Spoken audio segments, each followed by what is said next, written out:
Mbotele Mpangi, Mbotele Zola Mpangi, c'est Nganio, Nga Christian Brice, toujours à Montréal. Et c'est toujours un plaisir lorsque je me présente devant vous le matin pour vous faire ma communication euh, qui est devenue pratiquement quotidienne. Alors, la première des choses à faire, c'est de remercier les consciences supérieures, remercier Mama Wandombi pour le souffle de vie, pour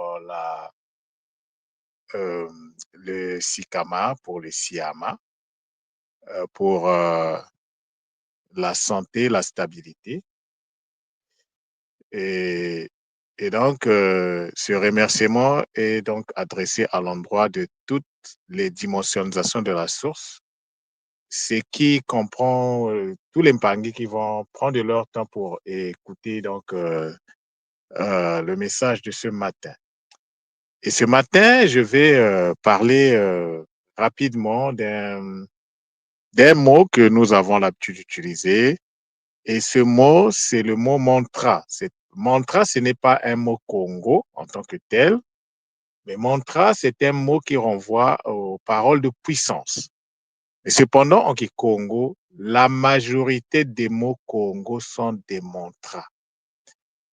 Un mantra, comme je disais, c'est une parole de puissance. C'est une parole qui renferme en son sein une certaine énergie, des informations qui peuvent se mettre, en fait, qui peuvent se manifester pour pouvoir produire un effet en fonction des besoins que nous avons. Donc, les mantras, je le disais, tous les mots Congo, tous les noms Congo sont des mantras. Les mantras, en fait, renferment en leur sein les directives à appliquer afin que le mantra puisse se manifester. C'est là où il est important de ne pas seulement parler la langue de façon superficielle, mais également de considérer la langue, les mots dans leur contexte profond, parce que la profondeur d'un mantra se comprend à travers, se comprend à travers, en fait, se comprend lorsque se saisit, se maîtrise lorsque nous comprenons la profondeur d'un mot. Je suis en train de travailler sur 4 mantras largement utilisés à l'Église évangélique du Congo, mais ce sont des mantras en fait qu'ils ont hérités de la tradition ancestrale. Et les 4 mantras en question disent Sikama, Siama, Tatamana, Nunga. C'est toute une procédure en fait. Et Nunga, c'est le verbe Congo pour dire victoire ou bien vaincre. Donc, vaincre, ça veut dire gagner ou sortir victorieux, ça veut dire Nunga. Et donc, Nunga, il n'y a pas de Nunga d'après donc cette procédure s'il n'y a pas de Sikama. Et Sikama est donc renforcé par Siama. Et Siama, après Siama, il y a le Tatamana.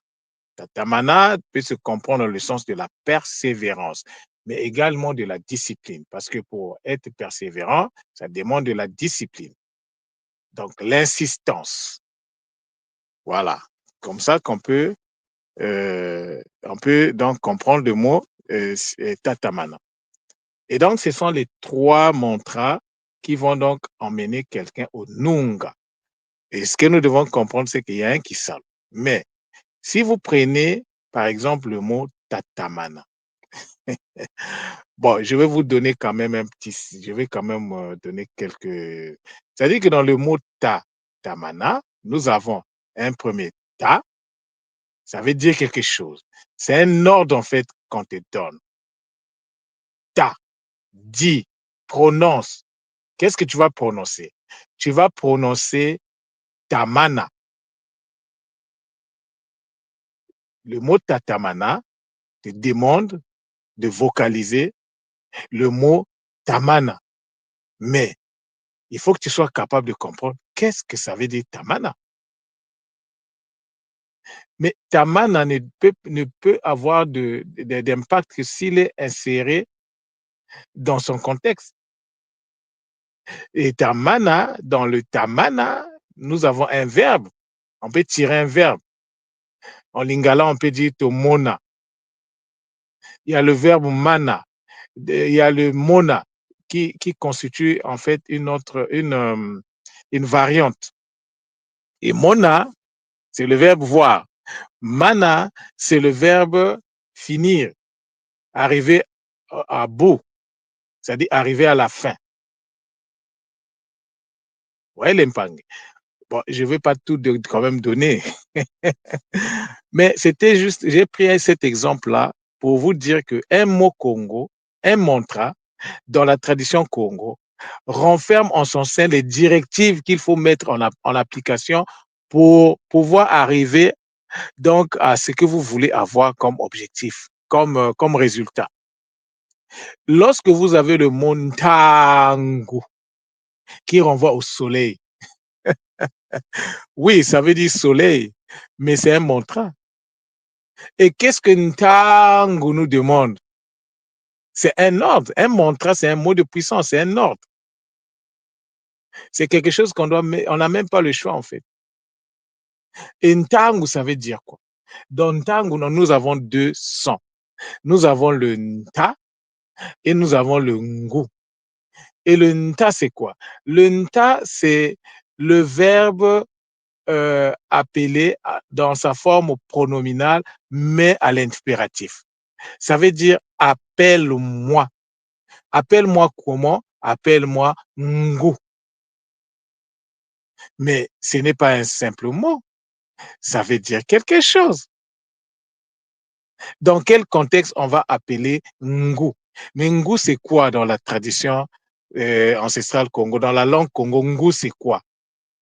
Ceux qui ont fait la méthode Mbo, il y a manga, il y a mango. Donc, Ngu dit ici, appelle-moi. Alors, toi, qu'est-ce que tu vas faire? Mais l'application, tu vas faire quoi? Tu vas répéter tango? Non, tu vas appeler le Ngu mango.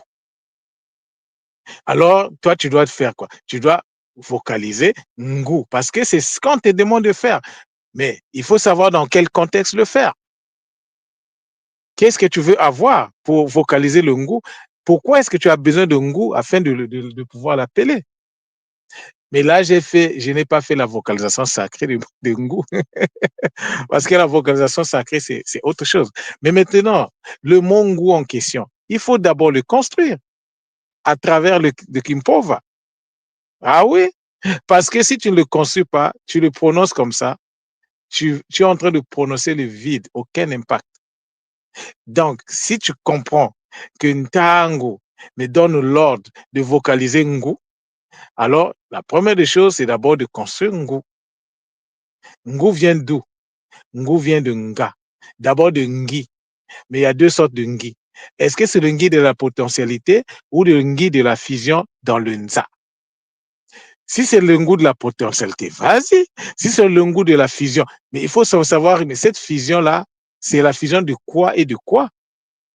Alors, avant d'arriver à Ngo, donc si c'est le Ngui donc du Nza, il faut donc mettre en place ces éléments qui vont rentrer en fusion pour donner le Ngui.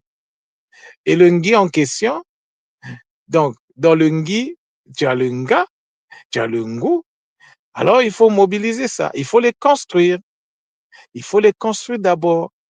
Et après construction, là, tu peux faire la vocalisation. L'impangi, je vous assure, puisque j'applique ce que je vous dis, quand j'ai fini de faire la construction des mots à travers la vocalisation sacrée, maintenant, quand je prononce même dans la vocalisation ordinaire, il y a des impacts. Le corps vibre, les énergies sont en mouvement. Impangi. C'est magnifique. C'est magnifique. Et ce qui est magnifique encore, c'est que les Bakulo, je vous le dis souvent, moi, en ce qui me concerne, ils ne me donnent pas les choses en une fois. il me donne des gouttes. Et donc, à chaque fois que j'intègre une goutte,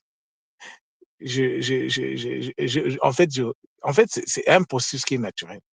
Un seau pour se remplir, mais ça commence par une goutte. Et c'est une seule goutte qui fait déborder le vase.